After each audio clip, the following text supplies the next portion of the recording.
कैमरे के सामने जब बोलती हैं तो क्या कुछ एक्स्ट्रा टेक्निक को यूज करती हैं ताकि वॉइस नेचुरल लगे? इतने साल कैमरे के सामने काम करते तक ये तो एक्सपीरियंस हो गया है कि कैमरा आपकी एनर्जी को एब्जॉर्ब कर लेता है, राइट? तो हमको क्या करना है कि कैमरे के सामने आप जो नॉर्मल रहते हैं उससे 10% थोड़ा ज्यादा करना है।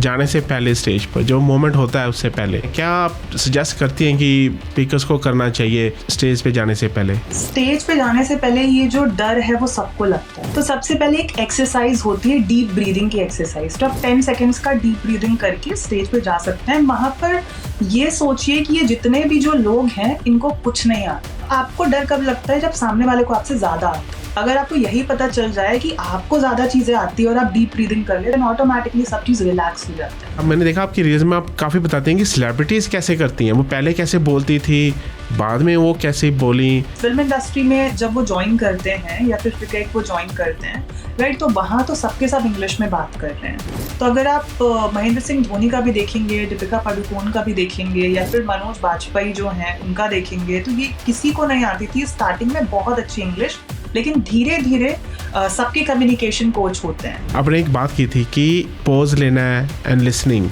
राइट, कि एकदम आंसर नहीं देना। तो कम्युनिकेशन में लिसनिंग जैसे आप बात करें उसकी इंपॉर्टेंस कैसे समझ आई आपको? कम्युनिकेशन में बोलने से ज्यादा चुप रहना मैटर करता है। कितना अच्छे से सुनते हैं, चुप रहते हैं। अगर आप ये सीख गए इट मीन्स कि आप बहुत अच्छे ओरेटर बनेंगे, बहुत अच्छे आपको कम्युनिकेशन करने आ जाएगा। पर्सनैलिटी डेवलपमेंट के लिहाज से जो फर्स्ट इम्प्रेशन बनाने में आपके हिसाब से 3 इम्पोर्टेंट फैक्टर कौन से हैं?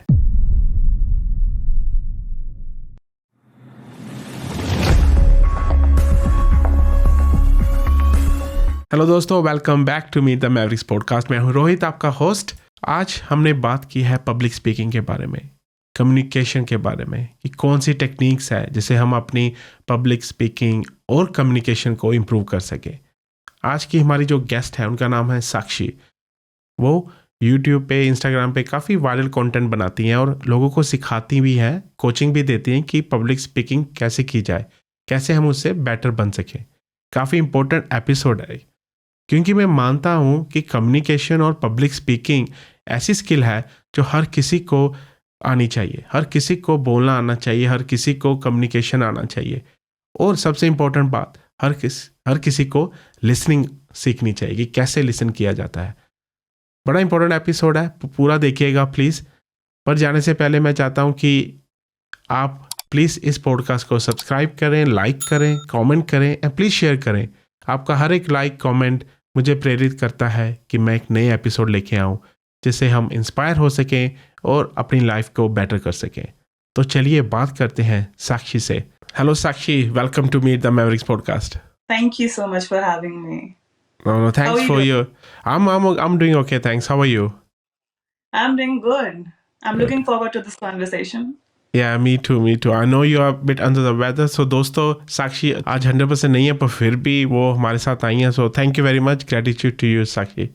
The pleasure is all mine. आपके साथ करना था इसलिए मैंने सोचा कि बिल्कुल किया जाए ये।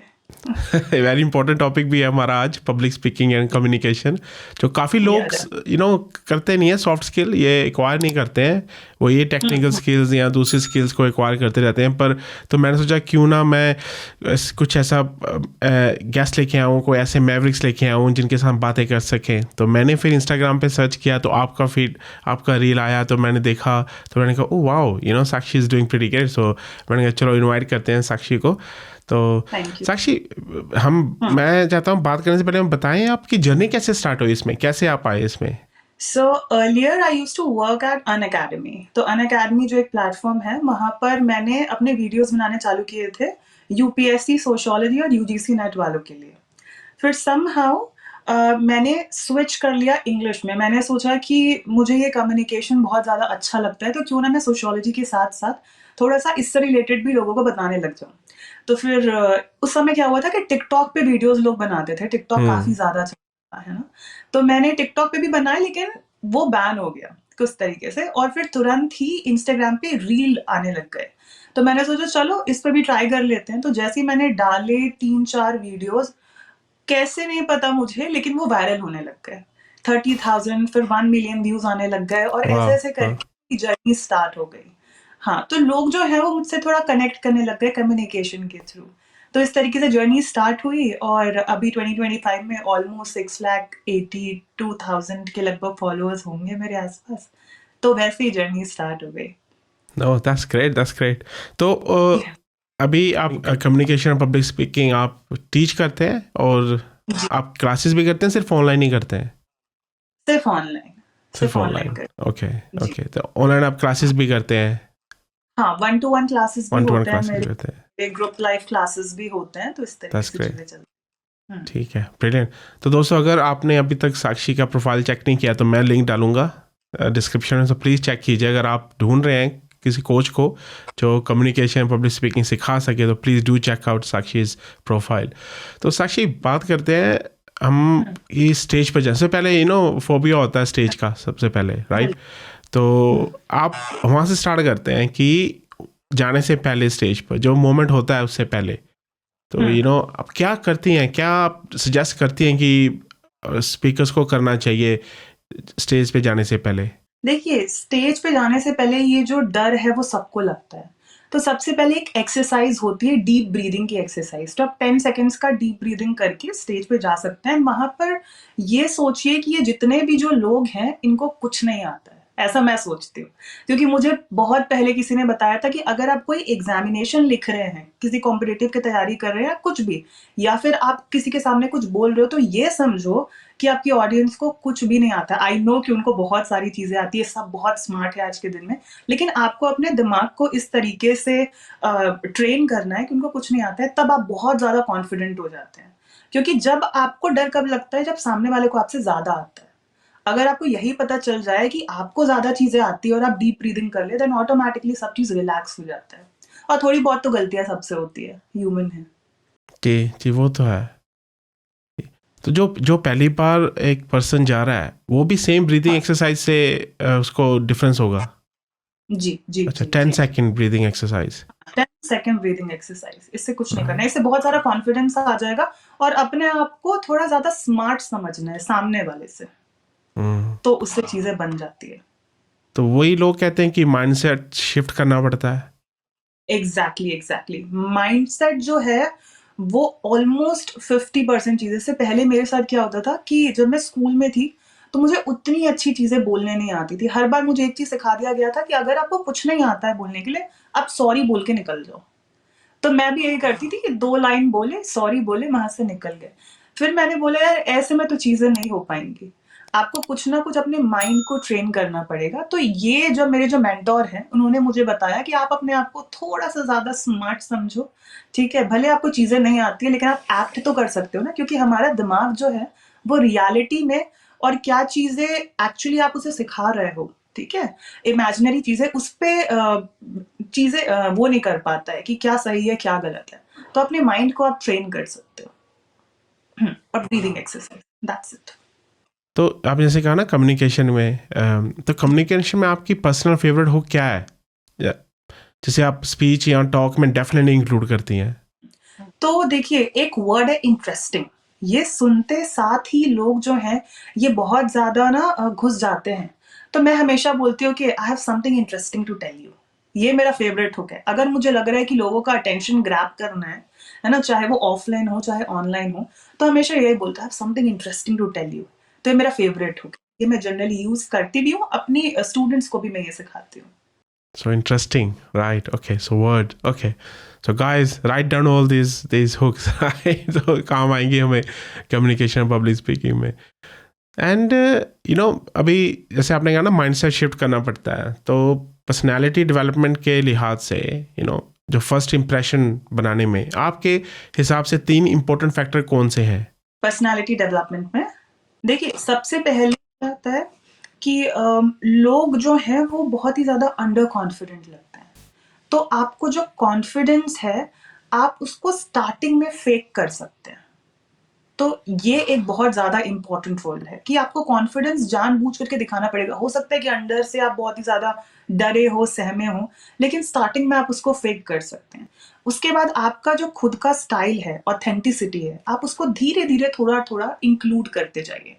ठीक है? तो आप ये कर सकते हैं। दूसरा, आपका जो बॉडी पोस्चर है, that is also really important. लोग जो होते हैं वो बहुत ही क्लोज तरीके से बैठते हैं, उनके जो शोल्डर्स हैं उसको ज्यादा ओपन नहीं रखते हैं, हाथ जो हैंड जेस्चर्स वगैरह होते हैं उसका ज्यादा यूज नहीं करते हैं। लेकिन सपोज अगर मैं आपको पॉडकास्ट दे रहा हूँ, मैं बिल्कुल ऐसे बोल रहा हूँ कि hello sir, how are you doing, आपको लगेगा ये क्या कह रही है, राइट? तो आपको थोड़ा सा अपने बॉडी पोस्चर पे काम करना पड़ेगा, कॉन्फिडेंस पे काम करना पड़ेगा, एंड स्माइल।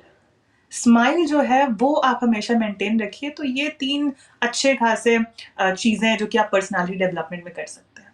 हम्म, जब पहली बार गए ना आपने जो फेक करना, वो कैसे कर सकते हैं? जैसे कुछ एग्जांपल ओके, देंगी कुछ या?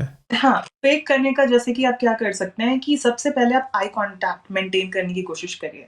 देखिए क्या होता है ना, हम किसी से पहली बार मिलते हैं तो हमें ऐसा लगता है कि यार ये आई कांटेक्ट कैसे मेंटेन करें।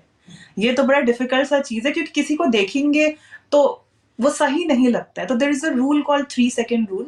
आप किसी की आँखों में देखिए 3 सेकंड तक, उसके बाद नीचे देख लीजिए। ओके, तो इस तरीके से ये फेक करने का एक बढ़िया तरीका है। हुँ। हम्म, और दूसरा तो अच्छा। स्माइल, ये तो इंसान फेक कर ही सकता है, स्माइल ऐसे ही करते रहो, राइट? आई नो जी। आज तो आप थोड़ा अंडर द वेदर हैं, बट आप कैमरे के सामने जब बोलती हैं तो क्या कुछ हाँ, एक्स्ट्रा टेक्निक को यूज़ करती हैं ताकि वॉइस नेचुरल लगे और ऑडियंस से कनेक्ट हो सके? Definitely, definitely. तो कैमरा जो है ना वो एनर्जी एब्ज़ॉर्ब करता है। इतने साल कैमरे के सामने काम करते तक ये तो एक्सपीरियंस हो गया है कि कैमरा आपकी एनर्जी को एब्ज़ॉर्ब कर लेता है, राइट?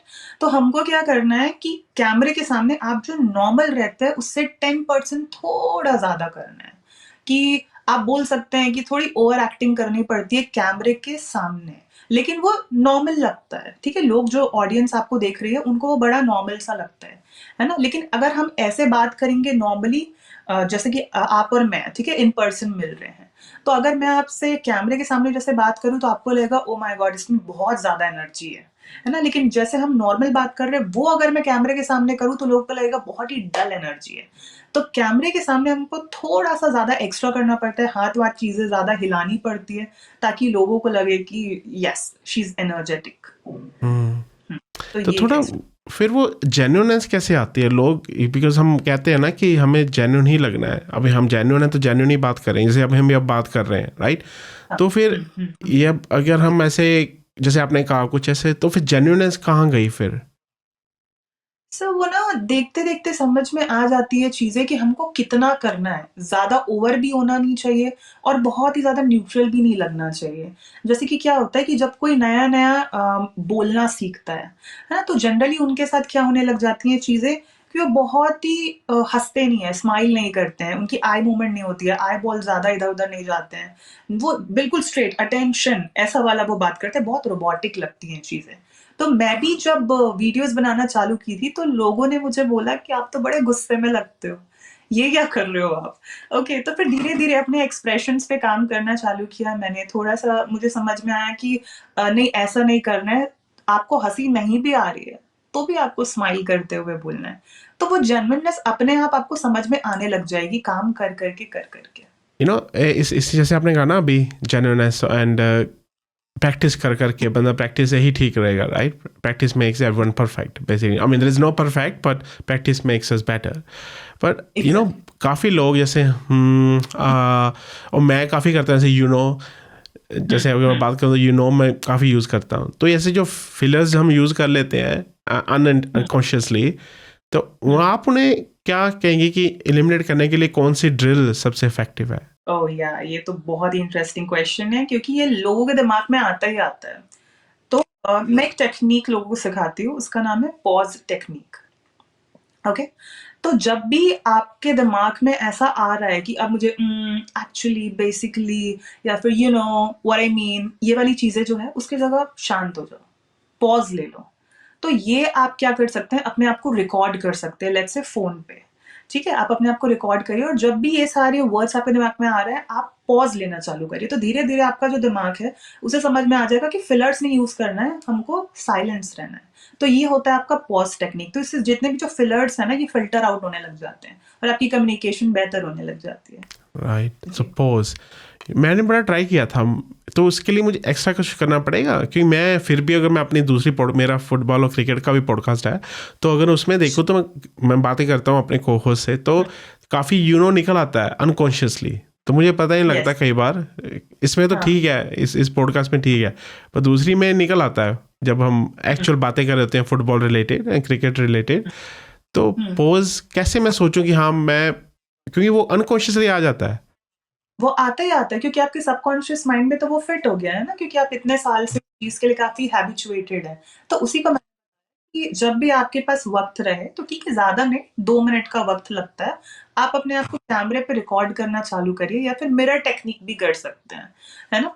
और उसमें कोई भी सेंटेंस बोलिए, और उसके बाद जब भी आपको लग रहा है कि मैं यू नो बोलने वाला हूँ, उसकी जगह शांत हो जाओ। डेलिबरेटली आपको ये करना है। स्टार्टिंग में ऐसा लगता है कि ये तो बड़ा मेहनत का काम है, क्योंकि जो चीज आदत में है वो तो बहुत मुश्किल से छूटती है, लेकिन जब आप ये करने लग जाएंगे तो फिर आप यूज टू हो जाएंगे। तो यूज्ड हो जाएंगे। ओके, सो प्रैक्टिस तो करनी पड़ेगी, है ना, एफर्ट करनी पड़ेगी, हाँ एफर्ट करनी पड़ेगी। That's okay.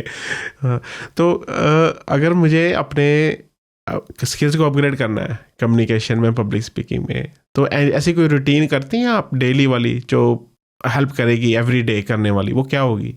देखिए, डेली आपको वक्त निकालना पड़ेगा, ये तो सबसे इम्पोर्टेंट चीज है। तो 2 मिनट सुबह सुबह आप क्या कर सकते हैं कि कोई भी जैसे पेज है, लेट्स से सपोज अभी मेरे पास कोई बुक नहीं है यहाँ पर, ठीक है, नहीं तो उस बुक को जोर जोर से जो लाइन्स है उसकी वो बोलना है ना। लोग क्या करते हैं ना, 2 तरीके की लर्निंग होती है, एक होती है एक्टिव लर्निंग, दूसरी होती है पैसिव लर्निंग, है ना। बाय डिफॉल्ट जो ह्यूमंस हैं वो आलसी ही हैं, तो उन्हें ये जो पैसिव लर्निंग करने की आदत है कि बस कोई बोल रहा है यूट्यूब पे या फिर लेक्चर्स में, वो बैठ के सुन लेंगे, ये वाली चीज है। लेकिन हमको एक्टिव लर्निंग करनी है, तो उसके लिए आपको बुक को मन में नहीं पढ़ना है, आपको अलाउड, ठीक है, जोर जोर से बोलना है। ये पहला चीज, आप 2 मिनट तक करिए, उससे ज्यादा नहीं करना है, ठीक है। दूसरा चीज आप क्या कर सकते हैं कि अपने आप को किसी भी टॉपिक पे बोलिए 2 मिनट तक, कैमरे पे बोल सकते हैं, मिरर के सामने बोल सकते हैं, तो उससे कॉन्फिडेंस काफी ज्यादा बूस्ट होता है। तीसरा कि there is a technique called 3x3। अब ये 3x3 टेक्निक क्या है कि आपको कोई नए 3 वर्ड सीखने हैं, है ना। तो जैसे कि इंट्रीग एक वर्ड है, इंटरेस्टिंग को अच्छे वर्ड में इंट्रीग कहते हैं, right. Then there is word called intimidating, then there's a word called let's say I had a blast, है ना। I enjoyed की जगह I had a blast कह सकते हैं। तो ये 3 नए वर्ड हमने सीखे, इसको सुबह आप 3 बार लिख लीजिए, सेंटेंस खुद से बनाइए, ओके। देन दोपहर में कर लीजिए और रात को 1 बार कर लीजिए, तो ये आपके दिमाग में ना पूरे तरीके से बैठ जाएगा, तो इससे वोकैबुलरी बिल्डिंग होगी आपकी।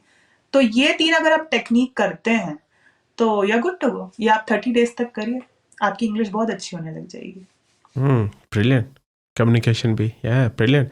तो वही है ना, प्रैक्टिस, जो जेम्स क्लियर की जो बुक है हैबिट, है ना, उसके वजह से छोटी छोटी चीज़ें करने से, एवरी टाइम करने से आपकी हैबिट बन जाएगी, जो अभी नहीं है ना। हाँ, तो वही मुझे एक और दिमाग में, अनलर्निंग हमें करनी पड़ेगी to learn new things, right. तो उसको न्यू लर्न करने के लिए वो हैबिट्स करनी पड़ेंगी हमें, नई वाली। Definitely. I mean I am learning a lot. So audience, मुझे डेफिनेटली 100% श्योर आप भी लर्न करने होंगे। अभी और भी मेरे काफ़ी क्वेश्चंस हैं साक्षी। तो इसमें बिकॉज काफ़ी इंटरेस्टिंग टॉपिक है, जब हमने तो बात कर ली कि कैसे हम ठीक हो, अच्छे हो, है ना, बेटर हो कम्युनिकेशन पब्लिक में। आपके जो आपने देखा, मैंने देखा आपकी रील्स में आप काफ़ी बताते हैं कि सेलिब्रिटीज़ कैसे करती हैं, वो पहले कैसे बोलती थी, बाद में वो कैसे बोली। ऐसा कोई एग्जांपल दे सकते हैं कि आपने देखा हो कि काफ़ी इंप्रूव किया उस सेलिब्रिटी ने? Yes yes yes, definitely.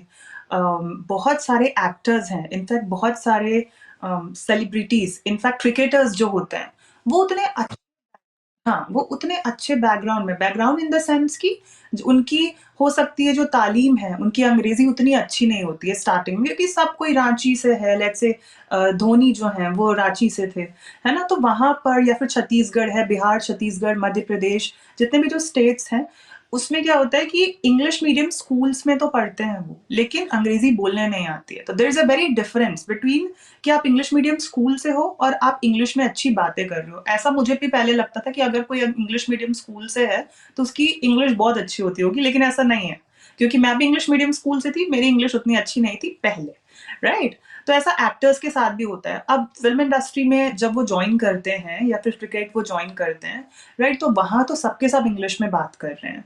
तो अगर आप महेंद्र सिंह धोनी का भी देखेंगे, दीपिका पादुकोण का भी देखेंगे, या फिर मनोज बाजपेयी जो हैं उनका देखेंगे, तो ये किसी को नहीं आती थी स्टार्टिंग में बहुत अच्छी इंग्लिश, लेकिन धीरे-धीरे सबके कम्युनिकेशन कोच होते हैं। उनको सिखाया जाता है कि आपको बोलना कैसे है ना? तो फिर वो धीरे-धीरे सारी चीज़ें प्रैक्टिस करते हैं, जो भी टेक्निक्स मैंने आपको बताई। टंग एंड जॉ टेक्निक होती है, ठीक है? उनको ये भी सिखाया जाता है कि कब आपको बोलना है, कब आपको चुप रहना है, कब क्वेश्चन आपको तुरंत पता चल रहा है, तो उसके बाद 2 मिनट शांत रह कर के तब बोलना है, तब आप कॉन्फिडेंट और मैच्योर लगोगे, ऐसी होती है। इनफैक्ट मैं एक बार इंटरव्यू देख रही थी, क्योंकि ये तो मैं करती रहती हूँ, सुष्मिता सेन इंटरव्यू, राइट? तो सुष्मिता सेन जी ने जो है, उन्होंने बताया कि मेरी इंग्लिश उतनी अच्छी नहीं थी।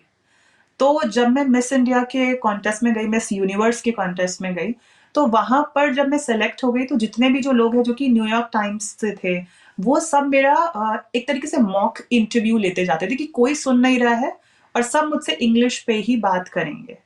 तो फिर धीरे-धीरे इंग्लिश जो है वो मेरी अच्छी होने लग गई। तो यस, सेलिब्रिटीज़ के साथ भी ऐसा होता है, क्योंकि हमारी की खुद की लैंग्वेज तो ये है नहीं ना, किसी दूसरे देश की लैंग्वेज है। तो उसमें कोई हर्ज नहीं है कि अगर आप धीरे-धीरे किसी से सीख भी जाते हैं तो ये चीज़, तो वहाँ उनके साथ भी ऐसा होता है। okay. तो वो भी जैसे आपने कहा उनके भी कोच होते हैं पब्लिक स्पीकिंग के, कम्युनिकेशन के, उनको बेटर करने के लिए, इज़न्ट इट? हुँ। उनके भी तो कोच होते हैं और इंग्लिश के नहीं, उनके हिंदी के भी कोच होते हैं, क्योंकि बहुत सारे मराठी मीडियम से है, कोई तेलुगु मीडियम से है, तो उनके हिंदी के भी कोच होते हैं, इंग्लिश के भी कोच होते हैं, सबके कोच होते हैं। एंड ऑफ द डे तो इस लैंग्वेज ही है ना, तो एक ऐसा तो है नहीं कोई स्टेटस है, कोई it's just a language, different ये लैंग्वेज तो इंडिया हम स्टेटस बना दिया गया है। बना दिया गया है, हाँ हाँ, बट ऐसा कोई है नहीं, हाँ हाँ है नहीं, बिल्कुल नहीं। जी सिर्फ नॉर्मल सी लैंग्वेज है। जी एग्जैक्टली। तो ऐसा कोई एनेक्डोट है आपके पास, कोई बताएं कि आपका पर्सनल एनेक्डोट की कैसे किसी ने चेंज किया और उन्होंने काफ़ी अच्छा किया अपनी लाइफ में?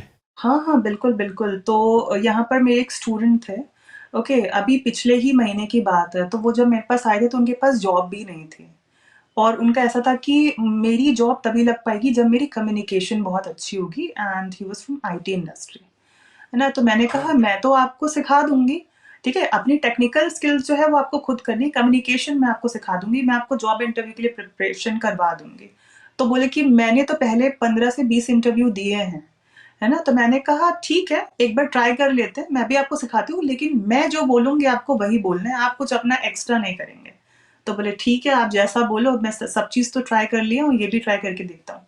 फिर 30 दिन जो है मैंने डेली उनसे 1-1 घंटा बात करना चालू किया, उनको बताया ऐसे करना है, ये टेक्निक करो, वो करो, एंड ट्रस्ट मी अभी उनकी जॉब लग गई है and he is working in Pune. या तो टेक्निक करने से चीज़ें काम करती है।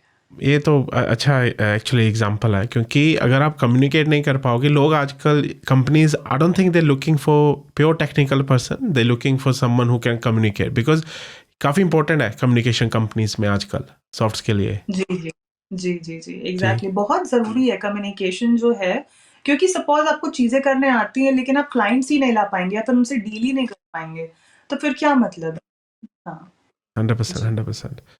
तो आपने अभी बात की थी टंग एंड जॉ टेक्निक, वो क्या बता सकेंगे हाँ, हमारे ऑडियंस के लिए प्लीज? तो टंग एंड जॉ टेक्निक जो है, it's more of a like 3 चीज़ों से मिल कर के बना है ये, टंग ट्विस्टर्स, क्योंकि लोगों का कहना है कि हम वर्ड्स लिखा तो होता है, जैसे कि there is a word called infidelity, है ना? तो लोग इसको बोल नहीं पाते हैं, there is a word called philanthropist. तो ये टंग और जॉ टेक्निक जो है, इसमें टंग ट्विस्टर्स जो होते हैं, जैसे कि रेड लॉरी, येलो लॉरी, है ना? इसको अगर मैं आपको बोलूँगी 10 बार बोलिए, आप नहीं बोल पाएँगे स्टार्टिंग में। तो ये आपके टंग को रोल करना सिखाता है कि आपकी ज़ुबान पे ये सारे वर्ड्स जो हैं, ये सेट हो पा रहे हैं कि नहीं हो पा रहे हैं। तो उसके लिए ये टेक्निक होती है ना? तो आपको डेली बोला जाता है, जैसे कि आपने देखा होगा कि जो सिंगर्स होते हैं, वो डेली जो है वो रियाज़ करते रियाज हैं। करते हैं, हाँ। हाँ, प्रयास करते हैं। वैसे ही अगर आपको अच्छे वर्ड्स बोलने हैं या फिर कम्युनिकेशन जो है उसको अच्छा करना है, आपकी इंग्लिश अच्छी होनी चाहिए, तो फिर ये टेक्नीक आपको डेली सिखाई जाती है, जिसमें आपको क्या करना है कि शांत रहना सिखाया जाता है सबसे पहले, कि अगर आपको कोई क्वेश्चन पूछ रहा है, तो आप पहले शांत हो जाओ 2 मिनट, कुछ सोचो, उसके बाद उसका जवाब दो। तो ये एक टेक्नीक है इसमें। दूसरी टेक्नीक क्या मैंने आपको बताई कि रेड लॉरी, येलो लॉरी, ऐसा बोलिए, इसको बोलते जाइए। तो ये टंग ट्विस्टर्स है। हिंदी में जो टंग ट्विस्टर्स को क्या कहते हैं हिंदी में? मुझे भी आई नहीं डोंट नो। पता। तो दोस्तों अगर आपको पता है तो प्लीज हमें बताइए कमेंट में। हाँ, तो हिंदी में भी होता है ये, हिंदी होता के है, वर्ड हाँ हाँ बोलने के जी लिए, और इंग्लिश में ये चीज़ें होती है। जी। जी। ओके, सो इससे हमारी जॉ और जो टंग है टंग वो रोल करना सिखाया जाता है। प्रैक्टिस हो जाती है। Okay okay, that's interesting. Okay, well I will try that, मैं भी ट्राई करूँगा। तो अगर हम अब ऑडियंस की तरफ जाएं, जब हम बोल रहे होते हैं पब्लिक स्पीकिंग और हमें लग रहा है, हमें लग रहा है, आई डोंट नो, पर कई बार हमें लगता है कि यार ऑडियंस इनअटेंटिव हो गई है, राइट, वो अभी ध्यान नहीं दे रही है, तो तब स्पीकर को कौन सी रेस्क्यू मूव करनी चाहिए ताकि टेंशन वापस आए? तो पहला तो मैंने आपको बताया था कि एक वर्ड है इंटरेस्टिंग, जो कि बहुत इंटरेस्टिंग है ना? तो आप अचानक से बोल सकते हैं कि मैं आपको एक इंटरेस्टिंग चीज़ बताने वाली हूँ। तो नहीं पता कैसे ना लोग जो है उनका अटेंशन वापस आ जाता है। जैसे ही बोलते हैं ना मैं आपको एक बहुत इंटरेस्टिंग चीज़ बताने वाली हूँ या फिर बताने वाला हूँ।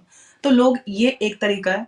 दूसरा है कि आप ना कुछ स्टोरीज़ बता सकते हैं। कोई भी स्टोरी आपको जो लग रही है, तो लोग उससे कनेक्ट कर जाते हैं, क्योंकि ये तो सदियों से चले आ रहे हैं कि लोग जो है दादी नानी वो अपने बच्चों को स्टोरी सुनाती रहती थी। तो स्टोरी से भी इंसान बहुत जल्दी कनेक्ट कर जाता है। इनफैक्ट मैं तो अभी देख रही थी कि यूट्यूब पे ये बड़ा ट्रेंड कर रहा है और इंस्टाग्राम पे भी, कि लोग स्टोरी टाइम वीडियोस डालने लग गए हैं। तो वो अपनी ही स्टोरी बताते रहते हैं लोगों को, तो ये अटेंशन ग्रैब करने का बहुत अच्छा तरीका है। ये कर सकते हैं स्टोरी बताने वाला चीज। स्टोरी बतानी, हम्म, तो स्टोरी पे ही बात करें तो इस स्टोरी टेलिंग क्या एक मूव है, क्या एक वो क्या कहते हैं टेक्निक है कम्युनिकेशन की, पब्लिक स्पीकिंग की? बिल्कुल बिल्कुल बिल्कुल, पब्लिक स्पीकिंग की ये तो सबसे इम्पोर्टेंट टेक्निक है, स्टोरी टेलिंग। क्योंकि अगर आपको अपनी कहानी सुनाने आ गई सामने वाले को, मतलब कि you are good to go. Story telling सबसे इम्पोर्टेंट टेक्निक है, क्योंकि इसके कारण ही लोगों का अटेंशन आता है। लोगों का अटेंशन आएगा तो वो आपकी बात सुनेंगे। तो इसके कारण बहुत सारे लोग अच्छे बिजनेस कर पाते हैं, इसके कारण लोग अच्छे डील्स कर पाते हैं। इनफैक्ट मुझे ऐसा लगता है ना सर कि कम्युनिकेशन जो है ये कितना अच्छा आप बोल रहे हो उससे ज्यादा ये है कि आप कितना अच्छा लोगों को महसूस करा रहे हैं, और महसूस लोगों को सिर्फ एक ही तरीके से कराया जा सकता है, अच्छी कहानियां सुना के। तो yes, this is an art, story telling. It's an art actually, जैसे आपने कहा ना। तो फिर एक अच्छी स्टोरी स्ट्रक्चर में क्या क्या एलिमेंट्स होने चाहिए? एक अच्छी स्टोरी में कोशिश करिए कि आप जो कैरेक्टर्स हैं उसको तो डिफाइन करें ही करें, उसके साथ साथ आपके पर्सनल लाइफ में क्या आ रहा है, वो जो एलिमेंट है उसको आप थोड़ा सा डाल देंगे तो लोग आपसे रिलेट कर जाएंगे। तो ये आप कर सकते हैं। हमेशा वो जो इमोशनल टच होना चाहिए ना, वो रहे स्टोरी में, तो लोग बहुत जल्दी कनेक्ट करते हैं। ये होना चाहिए, ये एक स्ट्रक्चर है।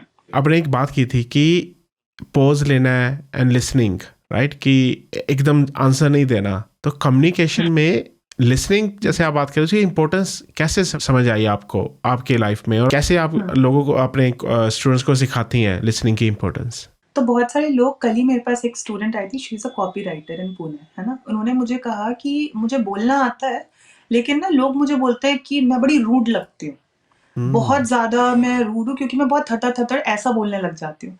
तो मैंने कहा आप सब तो कर रहे हो, तो बोली मुझे समझ में नहीं आ रहा है कि मेरी गलती क्या है यहाँ पर? मैं तो अच्छा खासा बोल रही हूँ, मुझे अच्छी इंग्लिश बोलनी आती है। मैं बोली आप चुप कहाँ रह रहे हो? आप तो सिर्फ अपनी ही अपनी चीजें बताए जा रहे हो। तो एक अच्छा कम्युनिकेशन जो है वो दो लोग के बीच में होता है। ऐसा नहीं कि अकेला इंसान बोले जा रहा है, सामने वाला इंसान उसको बैठ करके सुनते रहेगा, ऐसा नहीं होता है। दोनों को चीजें बतानी है। तो लिसनिंग जो है ये तो कम्युनिकेशन का 50% चीज है। जैसे कि आपने देखा होगा कि आमिर खान जो है वो दंगल के लिए पतले हुए थे, राइट? तो सब उनसे बोल रहे थे कि आप तो बहुत वर्कआउट करते होंगे, आप तो इतने इतने घंटे जिम में रहते होंगे। तो उन्होंने बोला ऐसा कुछ नहीं है, सबसे इम्पोर्टेंट जो पतला होने के लिए है वो है हमारा खाना। हम जो खाते हैं वो 70% है। तो जितना आपको पतला होना है तो 70% खाना उसमें रोल करता है, न्यूट्रिशन रोल है। वैसे ही कम्युनिकेशन में बोलने से ज्यादा चुप रहना मैटर करता है। कितना अच्छे से सुनते हैं, चुप रहते हैं। अगर आप ये सीख गए, इट मीन्स कि आप बहुत अच्छे ओरेटर बनेंगे, बहुत अच्छे आपको कम्युनिकेशन करने आ जाएगा। यस, तो listening is a very important thing. That's a great example आपने अभी दिया ना, फूड वाला। तो मैं भी लाइफ कोच हूँ, तो सबसे पहले हमने जो सीखा था वो लिसनिंग ही थी अच्छा। कि अगर हमने क्वेश्चंस पुट करने हैं तो पहले हमें एक्टिव लिसनिंग करनी पड़ेगी। हमें समझना पड़ेगा कि वो जो हमारे सामने जो बैठे हैं वो क्या बोल रहे हैं, रादर देन कि हम क्या करते हैं, हम सुन लेते हैं बट इधर कहते हैं ना, हमारा इधर से सुना इधर से निकाल दिया, कान से, एक कान से सुना एक कान से निकाल दिया। पर हमें एक्चुअली हमें पूरा फोकस करना पड़ता है जब हम बिल्कुल सेशंस बिल्कुल। में होते हैं। तो या तो ऐसे और ये कम्युनिकेशन में चीज है, जी, ये सारी चीज़ें ये है लिसनिंग में। तो अगर देखिए अगर मैं मानूँ मैं पब्लिक स्पीकिंग कर रहा हूँ और मुझसे मिस्टेक हो जाए कुछ, जैसे अभी मैंने कुछ भूल गया, मैं शब्द भूल गया या ना तो टेक्निकली ग्लिच होगी, तो कई बार हम डर लग जाता है या फियर आ जाता है, ओ यार मैंने क्या कर दिया, तो कॉन्फिडेंस फिर नीचे हो जाता है। तो ऐसे कैसे आप टेक्निक बताते हैं कि उस वक्त में एक पब्लिक स्पीकर को हमें जस्ट काम रहना चाहिए और continue doing that, what do you suggest? देखिए, सबसे पहले तो जो मैंने आपको ब्रीदिंग एक्सरसाइज बताई थी, जी। वो है, ठीक अच्छा, है? ब्रीदिंग, दूसरी ओके। चीज़ है हाँ, दूसरी मैं ये कहती हूँ कि गलती आप कर रहे हैं, तो आप उससे डर क्यों रहे हैं? आप उसको ओन कर सकते हैं ना अच्छे से, ग्रेसफुली ओन कर सकते हैं, मूव ऑन कर सकते हैं। क्योंकि गलतियाँ तो सबसे होती है, सबसे। इंसान को बोला ही जाता है कि ये गलतियों का कठपुतला है या कठपुतली है, right? So that is completely fine कि आप गलती कर रहे हैं तो, क्योंकि सबसे होगी, आप अकेले इंसान नहीं हैं। तो अगर आपको ऐसा लग रहा है कि हमसे तो गलती हो ही गई, अब क्या करें? तो 2 मिनट आप शांत रह सकते हैं, डीप ब्रीथिंग कर सकते हैं और मूव ऑन कर सकते हैं। आपको जो बताना है, आप वो कर सकते हैं। तो आप अपनी लाइफ से कुछ ऐसा एग्जांपल दे पाएंगे, जैसे आपने कहा ना, आप भी सीखना जैसे आपने स्टार्ट किया था, तो एवरी बिगिनर कोई गलती तो करता ही है, राइट? वो सीखता है हर गलती से, क्योंकि दैट्स पार्ट ऑफ लाइफ। तो आप कुछ ऐसा एग्जांपल देंगे अपनी लाइफ से?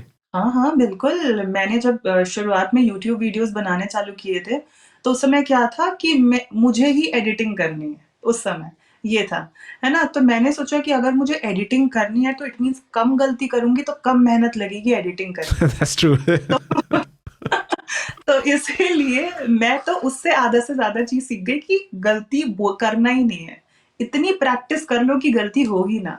लेकिन तो भी स्टार्टिंग में तो सबके साथ होता है, तो मैं क्या करती थी कि सपोज़ कुछ गलत निकल गया, तो मैंने कहा ब्ला, ब्ला, ब्ला, ब्ला, ब्ला, ये तो मैं बोल गई, अब मैं क्या करूँ? तो मैं खुद का ही फन बना लेती थी वीडियो के सामने में, तो लोगों को वो चीज़ काफ़ी रियल भी लगने लगा और मैं उसको एडिट भी नहीं करती थी, ऐसे ही डाल देती थी। तो लोगों को लगने लगा यार ये कह रहे मतलब बोल ले रही है, तो फिर हम भी बोल लेंगे बड़े आराम से। ऐसा होने लग गया। फिर धीरे-धीरे गलतियाँ कम होने लग गई, ज़्यादा सेशंस देने लग गई, तो उससे भी काफ़ी गलतियाँ कम होने लग गई। एंड हाँ, ये डीप ब्रीथिंग वाली जो चीज़ है, ये तो बहुत इम्पोर्टेंट है। हम्म, ओके, आपको एक टेक्नीक बताती हूँ मैं। जी। ये टेक्नीक है 4 बॉक्स टेक्नीक। ओके, तो इसमें क्या होता है कि आपको पहले इन्हेल करना है, 4 सेकंड तक रुकना है, ठीक है? होल्ड करना है, उसके बाद एक्सहेल करना है, फिर 4 सेकंड तक रुकना है।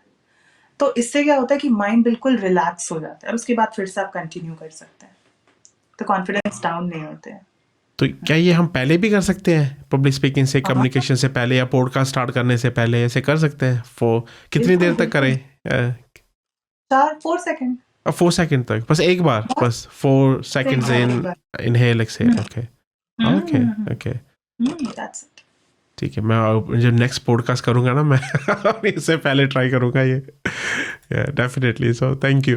तो अभी आप बात कर रहे थे यूट्यूब की, इंस्टाग्राम पे आप काफ़ी पॉपुलर है, तो ऐसा कोई शॉर्ट क्लिप या वीडियो आपका बहुत वायरल हुआ हो, वो मोमेंट आपके लिए क्या सीख लेकर आया वो भी? Okay, okay. तो हुआ कुछ ऐसा था कि एक मेरा वीडियो चलता है which is called Gen Z, millennial versus Gen Z English, है ना? तो मिलेनियल की जो इंग्लिश है वो काफ़ी डिफरेंट होती है और जेन ज़ी की इंग्लिश बहुत डिफरेंट होती है, राइट? तो मैंने ये वीडियो डाला था तो ये इतना ज़्यादा वायरल कर गया, मुझे भी समझ में नहीं आता ये 14-15 मिलियन व्यूज़ कैसे आ रहे हैं? तो उसके कारण बहुत ज़्यादा क्लाउट आया मेरे पास। तो इससे मुझे ये समझ में आया कि अगर आप वो चीज़ बनाते हैं जो कि लोगों को एक्चुअली में चाहिए, है ना? तो वो मार्केट को थोड़ा-सा आप स्टडी करके उन चीज़ों को बनाएँगे तो चीज़ें चल जाती है। दूसरा मैंने एक बार डाला था कि आपने विराट कोहली का इंस्टा बायो देखा है? तो फिर मैंने बोला वो है कार्पे डिएम, राइट? उसका मीनिंग बताया और बहुत सारे सेलिब्रिटीज़ के मैंने फिर इंस्टा बायो बताई और उसका हिंदी में मीनिंग समझाई। तो वो मेरा बहुत ज़्यादा चला था। तो अब मुझे समझ में आ गया है कि जब भी इंस्टाग्राम मेरा डाउन जाता है, मैं यही वीडियो डाल देती हूँ। तो वो दोबारा से चल जाता है। हर बार सर, हर बार 14 मिलियन, 15 मिलियन तो लोगों को नहीं पता ये चलता है, ये लोगों को पसंद आता है इंस्टा बायो, बहुत ज़्यादा। जी। Great, great.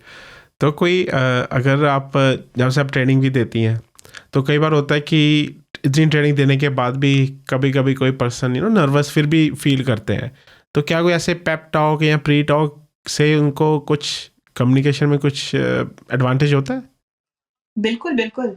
देखिए, अगर सपोज़ आपको कुछ बोलना सीखना है, तो उसके पहले तो आपको अच्छा सुनना पड़ेगा ना। अगर सपोज़ आप गुजराती सुन रहे हैं, आप तेलुगु सुन रहे हैं, ओडिया सुन रहे हैं, हिंदी सुन रहे हैं और आप सोचेंगे कि मैं इंग्लिश में बोलने लग जाऊँ, तो ऐसा थोड़ी होता है ना? अगर आपको इंटरनेशनल लैंग्वेज बोलनी है, तो आपको इंटरनेशनल लैंग्वेज सुननी भी पड़ेगी। तो इसीलिए ज़्यादा से ज़्यादा हमको इंग्लिश के पॉडकास्ट सुनने चाहिए और जो अच्छा लगता है, ज़रूरी नहीं है कि टेड टॉक। अगर आपको इंटरव्यूज़ अच्छे लग रहे हैं, तो फिर बहुत सारे इंटरव्यूज़ हैं लोगों के, आप वो देख सकते हैं। बॉलीवुड बबल के इंटरव्यूज़ हैं। मुझे पर्सनली बॉलीवुड बहुत पसंद है, बहुत ज़्यादा। तो मैं उनके इंटरव्यूज़ पूरे कुछ नहीं छोड़ती, मैं सब देखती हूँ। तो अगर आपको भी बॉलीवुड में इंटरेस्ट है, तो आप वो देख सकते हैं। बस दैट्स इट। और उसको कोशिश there is a technique called shadowing technique, है ना? तो उनको आप कॉपी कर सकते हैं। सेम वो जैसा बोल रहे हैं, वैसा का वैसा कॉपी कर लीजिए। आफ्टर एक समय के बाद आपको लगेगा कि हाँ, मैं तो बहुत अच्छा बोल रहा हूँ। हाँ, तो जैसे आपने कहा ना कि उनको शैडो करें, उनको कॉपी करें, वो कॉपी करना सीखने के लिए I believe, right? Then you bring your own authentic self into, है ना? लेके आए अपने खुद में, राइट? वो सीखने, क्योंकि मैं देख रहा था कुछ कोई लैंग्वेज सीखने के लिए वोकैबुलरी सीखना काफ़ी इंपॉर्टेंट है, कि उनके वर्ड्स, है ना, वोकैबुलरी, ग्रामर, वो काफ़ी इंपॉर्टेंट है सीखने के लिए एज वेल। क्योंकि जैसे आपने कहा था पहले इंटरेस्टिंग या कुछ ऐसा कि इंजॉय की तरह कि आई हैड अ ब्लास्ट, कि वो अच्छा लगता है, right? It's just like you have to learn those vocabulary as well, you have to learn isn't this it? Vocabulary, क्योंकि लोग अभी भी ना वीक वोकैबुलरी में अटके पड़े हैं। वोकैबुलरी में भी लोगों को कैटेगराइजेशन नहीं हो पता है ना? तो दो तरीके के वोकैबुलरी होते हैं, एक होते हैं वीक वोकैबुलरी, एक होता है पावर वोकैबुलरी। तो लोग जो हैं जिनकी कम्युनिकेशन उतनी अच्छी नहीं है, वो वीक वोकैबुलरी में होते हैं। जैसे कि बोलते हैं बिग, स्मॉल, गुड, बैड, या फिर आई अंडरस्टैंड। तो यही जितने भी जो वीक वोकैबुलरी है, उनको बोलती हूँ इसको पावर वोकैबुलरी में आप तब्दील कर दीजिए। जैसे कि आप आई अंडरस्टैंड मत बोलिए, आज से गॉट इट बोलने लग जाइए, है ना? तो मेरे जितने भी जो स्टूडेंट्स हैं, वो कोई बोलता ही नहीं है कि आई अंडरस्टैंड, कहते हैं गॉट इट मैम। हाँ, या फिर सॉरी की जगह माय बैड बोलने लग गए, माय बैड। तो ये सुनने में ऑटोमेटिकली अच्छा लगने लग जाता है। तो पावर वोकैबुलरी का आप यूज करिए rather than weak vocabulary. Okay, my bad is better than sorry? Yes, yes, Oh, is it? Okay. Definitely. I thought it was the same. In here we say call it pardon me. Or pardon is better than, yeah, that is yeah, also one yeah. Okay, में। okay. अगर चलो ये तो in person बात होगी, अभी virtual से हम भी कर रहे हैं अभी वर्चुअल वर्ल्ड में, राइट? आजकल ज़माना वर्चुअल वर्ल्ड का है, या जूम हाँ। या ऐसे हम मीटिंग करने के वक्त, राइट? स्पीक के लिए कौन कौन से एक्स्ट्रा चैलेंजेस आ जाते हैं, और उनको दूर करने के लिए आप क्या टिप देती हैं? इसमें तो सबसे इम्पोर्टेंट चैलेंज तो ये टेक्निकल ग्लिच वाला जो चीज़ है, उसको तो फिर साइड में अगर रख दिया जाए, क्योंकि उसमें हम कुछ नहीं कर सकते, राइट? वो सब पहले करना पड़ता है। आप कम्युनिकेशन जो है, इसमें न्यू टर्मिनोलॉजीज़ है जो कि सीखनी पड़ती है वर्चुअल मीटिंग्स में, राइट? लाइक स्टार्टिंग में मुझे लोग बोलते थे बीटीडब्ल्यू और एसएपी, ये मुझे बिल्कुल समझ नहीं आता था, what is BTW and SAP? तो ये चीज़ें सीखनी पड़ती है। दूसरा कि हमें ऐसा लगता है कि कम्युनिकेशन जब ऑनलाइन कर रहे हैं, तो जैसे मैंने आपको बोला कि कैमरा एब्जॉर्ब कर लेता है एनर्जी को, तो आपको नॉर्मल मीटिंग से थोड़ा एक्स्ट्रा एफर्ट्स लगाने पड़ते हैं ये वाली मीटिंग्स में। तो आपको थोड़ा ज़्यादा एक्स्ट्रा जेस्चर्स वगैरह करने पड़ेंगे। तो ये मैं टिप देती हूँ कि थोड़ा एक्स्ट्रा करो। Okay, that's good. सो दोस्तों प्लीज़ लर्न कीजिए, काफ़ी अच्छे टॉपिक हैं। अनफॉर्चुनेटली हमारा एंड हो गया पॉडकास्ट का। तो साक्षी, जाने से पहले मेरे दो और सवाल हैं। पहला सवाल है, लोग आपने देखा होगा ऑनलाइन वर्ल्ड में ट्रोल भी काफ़ी करते हैं, राइट? तो उससे कॉन्फिडेंस बड़ा नीचे चला जाता है। जब आप मैसेज पढ़ते हैं तो यार जैसे कहते हो, यार ये क्या बोल रहे हैं, तुझे खुद को नहीं आता, तू क्या सिखाएगा या तू क्या सिखाएगी, राइट? तो आप उसको कैसे कंट्रोल करते हैं अपने आप को फिर? देखिए, मैं तो कमेंट्स पढ़ती ही नहीं हूँ, पहली बात। और दूसरा जब मैं एंटर कर रही थी सोशल मीडिया, तो उस समय भुवन बाम बहुत पॉपुलर थे, उस समय की बात।